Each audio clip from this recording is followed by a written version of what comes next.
हजुर, कालीकोट जिल्ला शुभकालिका गाउँपालिका वडा नम्बर 3 सञ्जालबाडा हाल बसाई ब्रेन मुलक भारतको बेङ्गलोरबाट दिपेन्द्र रितालले देउडा कोसेली लिएर आउनु भएको छ। वाचन गरिदिनु होला भन्नु भएको थियो। Thank you so much. बाँकी गीतबाट जमिन मुनि तौडी फल्छन् कोर बैनाउ कोर घर कालीकोट जिल्ला मेरो हाल अहिले बेङ्गलोर। घर कालीकोट जिल्ला मेरो हाल अहिले बेङ्गलोर।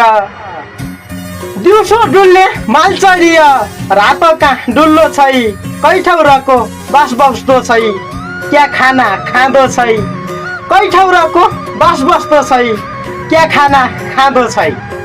धनको मौला भनिकन आया परदेश कुना सुख मेरा भाग्यमा नै दुःख छन् 4 गुणा। सुख मेरा भाग्यमा नै दुःख छन् 4 गुणा। सेरी जुला रोपो गड्या पञ्चारले ओती भाबीले भाग लेख्ने बेला पढ्या छौँ छेवती। भाबीले भाग लेख्ने बेला पढ्या छौँ छेवती। लालचन्नाले बोकी ल्याइन् कोसेलीका कुमा आँसुले भिजेका टाला कहाँ गइकन धुन्ना। आँसुले भिजेका टाला कहाँ गइकन धुन्ना।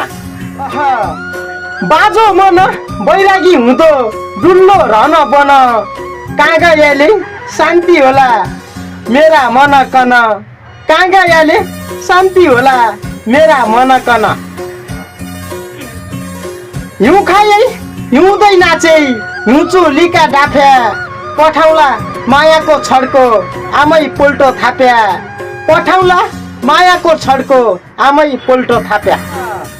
आमाको पटुकको फाट्यो फाट्यो बाउको टोपी बा आमाको न्यानो माया राख्या कैचौँ छोपी। बा आमाको न्यानो माया राख्या कैचौँ छोपी कठै तोरा। नमस्ते, म लङ्क प्रसाद पाण्डे हाल ब्रेन मुलक भारतको बेङ्गलोरबाट। तपाईँले पनि यस्तै वाचन गर्न चाहनुहुन्छ भने कृपया तल कमेन्टमा गर्नुहोला। धन्यवाद।